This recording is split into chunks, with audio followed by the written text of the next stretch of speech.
Let me say something that sounds crazy at first, but stay with me. There's a single green leaf that contains more omega-3 fatty acids per gram than salmon. Not a supplement. Not a capsule. Not some overpriced powder pushed by influencers. A literal leaf. It grows out of sidewalk cracks, gets sprayed by farmers, and pulled out of gardens like it's garbage.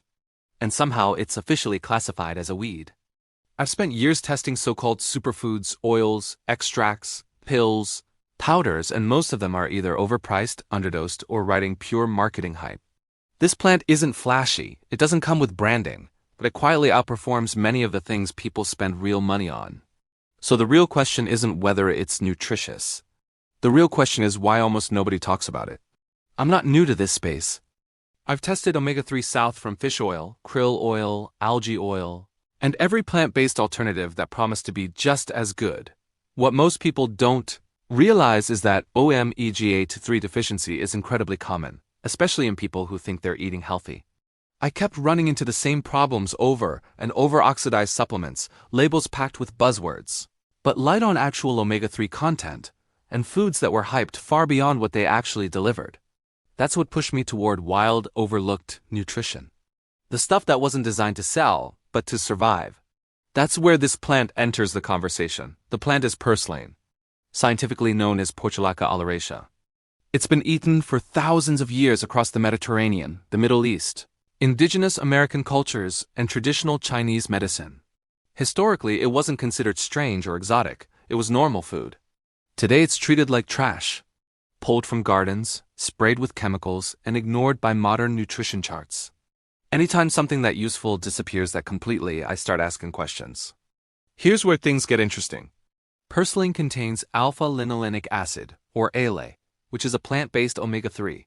Per 100 grams of fresh leaves, purslane delivers roughly 300 to 400 milligrams of omega-3 south. That's more than spinach, lettuce, kale, and yes, more omega-3 per calorie than salmon. Now, people love to jump in and say salmon has EPA and DHA, which is true. But what most people leave out is that the human body still converts ALA into EPA at meaningful levels, especially when the diet isn't overloaded with omega-6 seed oils. And the modern diet is drowning in those oils. That makes purslane more relevant than most people realize. So why did modern nutrition ignore it? Simple answer: it doesn't fit the system. You can't patent it. You can't brand it. You can't control it. It grows aggressively, thrives without fertilizer, and doesn't ask permission.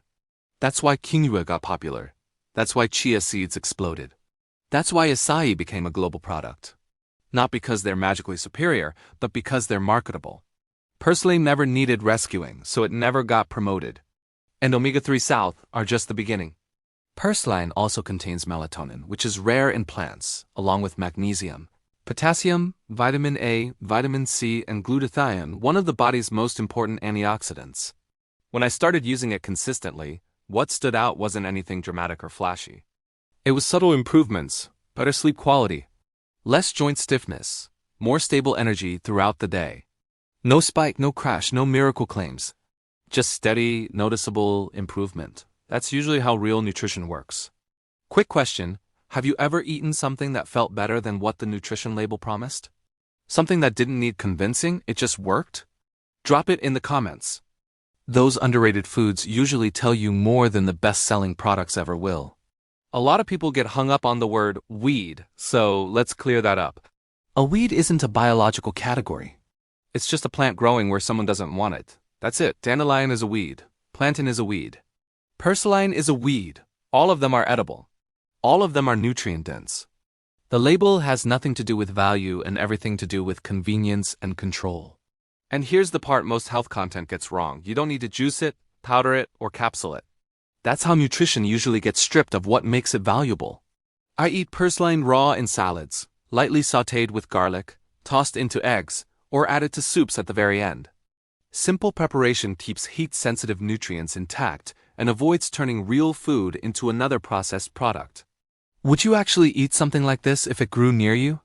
Or does the word weed mess with your perception more than you'd like to admit? Now, to be clear, salmon isn't the villain here. It's a great food. But farmed salmon varies wildly in omega-3 content. Oxidation is a real issue. Sustainability is complicated and the cost adds up fast. purslane isn't meant to replace fish entirely. It acts more like a baseline stabilizer, especially for people who don't eat seafood regularly. That rule matters more than people think. This is where the supplement industry gets uncomfortable. You can spend $40 to $70 a month on omega-3 pills, or you can eat something that literally grows for free. Nutrition shouldn't require a subscription. The best foods never do. If you want safe identification guides or deeper research sources, I've linked a few solid references in the description below. Nothing spammy, just useful. After years in this space, here's my honest takeaway. Purslane stayed hidden because it didn't need rebranding, didn't need rescuing, and didn't need permission. Modern health trends reward novelty, not resilience. That's why the strongest plants are often ignored. So what's the most underrated plant or food you've ever discovered? Someone reading your comment might need that information more than you think. At the end of the day, nutrition isn't about chasing the loudest superfood. It's about understanding why certain foods quietly survive for thousands of years. Purslane wasn't designed to sell. It was designed to endure. And that's usually where the real value lives. If this video made you question even one label you've accepted without thinking, then it did its job.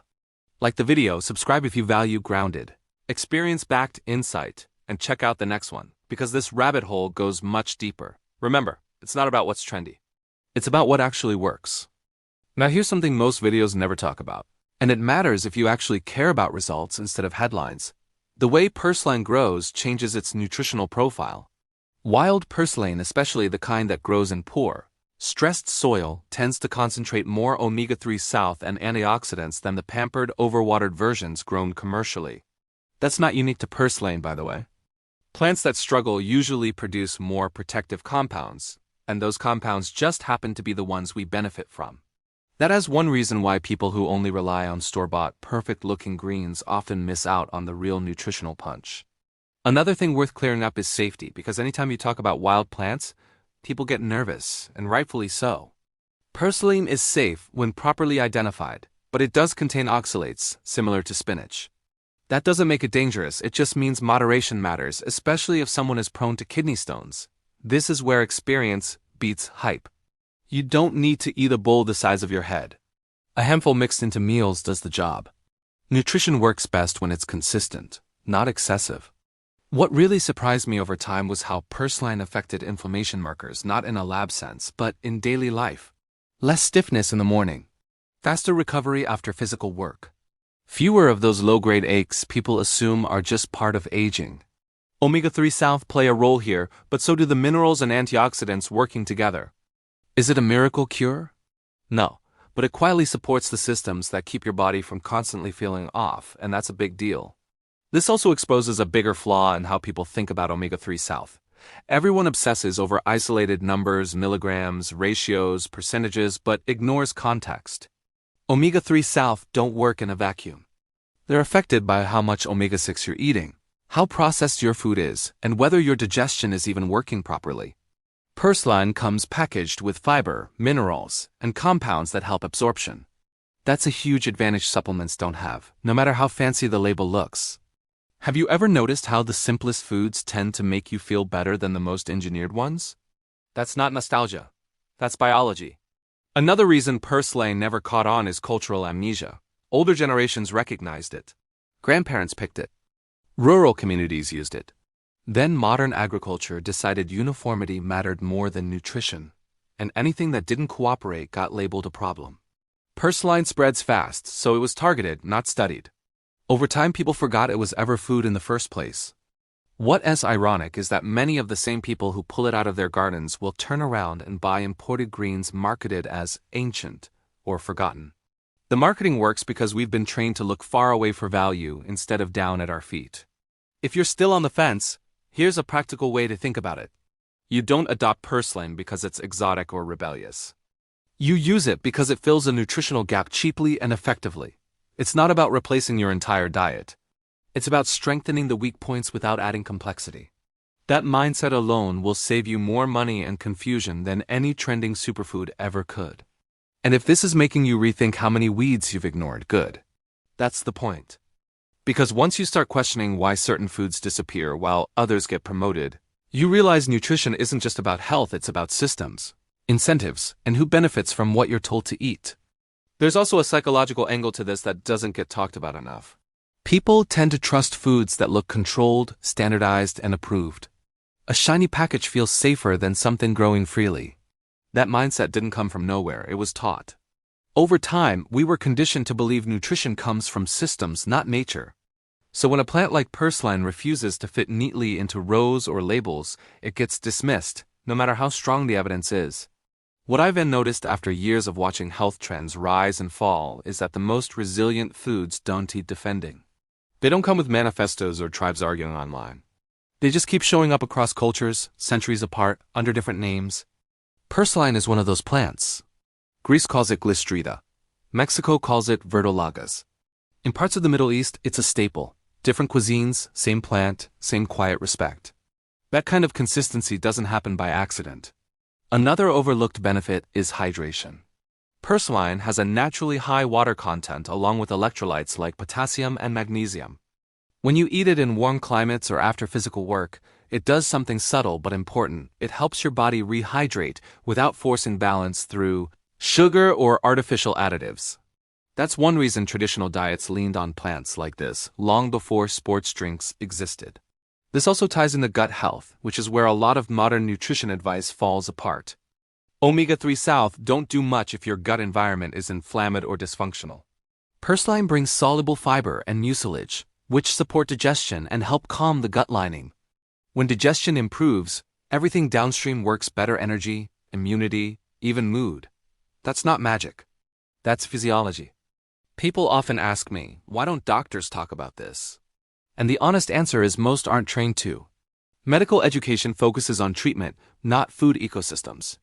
There's no financial incentive to study a plant nobody can own. That doesn't make doctors dishonest, it just explains the blind spot. Nutrition knowledge has always moved forward because of communities, not institutions.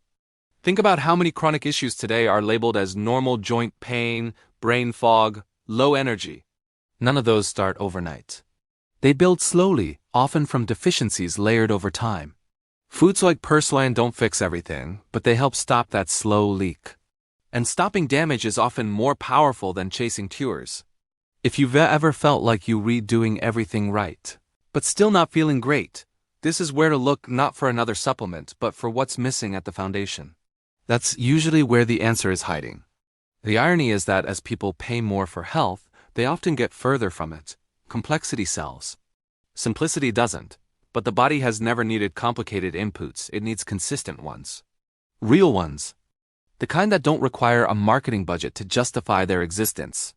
So when people ask me whether purslane is worth paying attention to, I don't answer with studies or numbers anymore. I ask them a simpler question.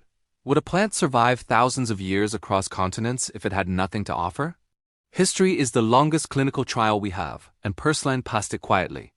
We're getting close to the part where most videos wrap things up, but there's one last layer that matters, and it's probably the most uncomfortable one.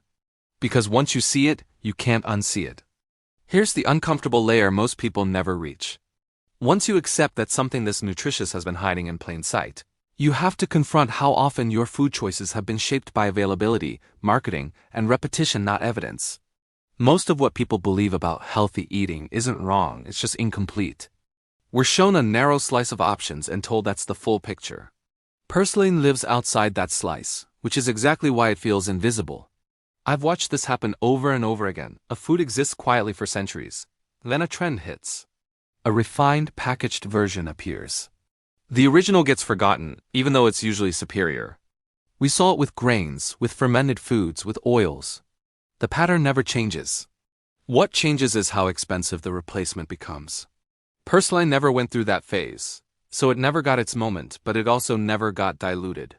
There's also a deeper trust issue at play. People assume that if something were truly valuable, someone important would already be selling it. That belief alone filters out half of the best nutrition on earth. Value doesn't always announce itself. Sometimes it just keeps working while attention moves elsewhere. What I respect most about purslane is that it doesn't demand belief. You don't have to join a movement or defend it online. You eat it, you notice how your body responds, and you move on. That's how real food behaves. No drama, no dependency, no loyalty program. At this point, some people will still ask, so why isn't everyone eating it? And the answer is simple because modern systems reward predictability, not adaptability. Purslane grows when it wants, where it wants. That makes it a nightmare for industrial farming and a gift for anyone paying attention. If you take nothing else from this, take this perspective shift. Stop asking which food is the best. Start asking which food survived without permission. Those are the ones worth investigating. Those are the ones that didn't rely on hype to stay alive. So the next time you see something labeled a weed, don't automatically dismiss it. Ask a better question. Who decided that label, and who benefits from you believing it? Because once you understand that, you stop chasing nutrition and start recognizing it. If this changed how you think, do the usual things like the video, subscribe, share it with someone who still thinks health only comes from a package. And if you want to keep going, the next video breaks down more so-called weeds that outperform modern superfoods in ways no one talks about. Because the truth is, the most powerful foods were never lost. They were just ignored. One thing I want to be very clear about is that discovering plants like purslane isn't about rejecting modern nutrition or science. It's about filling the gaps that modern systems leave behind. Science is excellent at isolating compounds, but it's terrible at replicating synergy. Whole foods don't work because of one nutrient. They work because dozens of compounds arrive together in ratios shaped by evolution, not marketing. Purslane is a perfect example of that. Omega-3 south, minerals, antioxidants, water content, fiber, none of it is extreme on its own, but together it creates balance. That's why the effect feels steady instead of dramatic. This is also why people sometimes dismiss foods like this after trying them once. They're expecting a stimulant-like response, a spike, a rush. But foundational nutrition doesn't behave that way. It lowers friction inside the body. You notice it when things stop going wrong as often. Fewer crashes, fewer aches, less background fatigue. That's harder to sell in a world addicted to instant feedback, but it's far more valuable long-term. Another layer worth mentioning is taste, because food that doesn't fit into daily life never sticks. Purslane has a mild, slightly tangy flavor, almost lemony, with a crisp texture that matters. It integrates easily. You don't have to force it. Foods that require discipline rarely last. Foods that feel natural tend to stay. Traditional cuisines understood this intuitively. They didn't eat for optimization, they ate for sustainability. Over time, I've noticed something interesting when people reintroduce these overlooked plants into their diets. It changes how they view food overall. They become less dependent on labels, less impressed by packaging, and more curious about origin. That shift alone improves decision-making. When you stop outsourcing trust, you start paying attention. And attention is the most underrated nutrient of all. This is where conversations about health usually split. Some people want rules, others want understanding. Rules feel safer, but understanding lasts longer. Purslane doesn't come with instructions, it invites observation. You learn how your body responds, you adjust, and you move forward. That process builds confidence instead of dependence. What's ironic is that many people are already searching for this kind of simplicity without realizing it. They say they want clean eating, real food, or ancestral nutrition, but then look exclusively at curated lists and premium products. Meanwhile, the most aligned options are often growing nearby, unnoticed because they don't signal status. As more people rediscover foods like this, something subtle but important happens. Health stops feeling like a project and starts feeling like a relationship. You're no longer chasing fixes, you're maintaining equilibrium. That's how traditional diets worked. They weren't perfect, but they were stable. And stability is something modern nutrition rarely delivers. And that brings everything full circle. A plant with more omega-3 than salmon per calorie. A food once valued across cultures, now dismissed as a weed. Not because it failed, but because it didn't fit the machine. Once you understand that pattern, you start seeing it everywhere, not just in food, but in how information itself is filtered. From here, the choice is simple. You can keep outsourcing your health to trends, or you can start paying attention to what quietly endured. One path keeps you buying, the other keeps you learning, and only one of them actually compounds over time.